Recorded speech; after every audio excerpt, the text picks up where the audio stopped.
Ben, un peu ce que Poutine ici a prédit au Canada, qu'on va apprendre l'indépendance économique de la façon dure en échangeant pas avec les Américains. OK?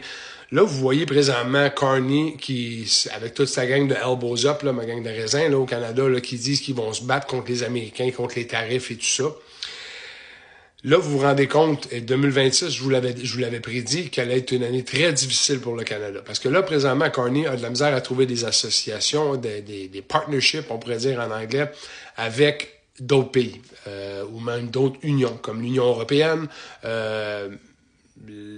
le sud de l'Asie, la Chine, le Japon. Il n'y a rien qui fonctionne. Okay? Le sud de l'Asie, bon, de l'Asie, c'est beaucoup un pays importateur, okay? Exportateur, excusez-moi.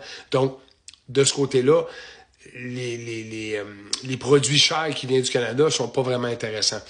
Du côté chinois, ben là, les Chinois, on vient de mettre un tarif de 100% sur les produits canadiens. Fait qu'on oublie ça de ce côté-là, ça marche pas. Beaucoup moins que les tarifs américains. Et puis, la Russie, ben vous le savez, là, tout ce qui tourne autour des mondialistes et tout ça, la Russie, tout ça veut rien savoir d'eux autres. OK? Donc là, l'Union européenne, de ce côté-là, ben l'Union européenne, il n'y a pas grand argent à faire avec l'Union européenne. Surtout pas ce qu'ils ont besoin ici du Canada qui va aller vers l'Union européenne. Il n'y a pas grand marché, là. OK?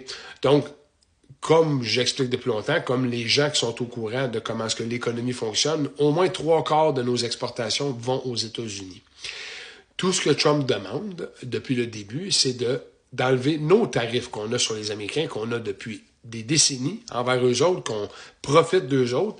Et vous savez très bien que les États-Unis subventionnent le Canada pour 200 milliards par année. C'est pas rien. Et quand on parle de 75 à 80-85% de nos exportations qui vont aux États-Unis, ben, ton économie tourne pas mal autour de ça, là, OK? Deuxième point que Trump veut que le Canada s'occupe, c'est vraiment l'entrée de fentanyl. Vous le savez que le fentanyl ne rentre plus par le Mexique.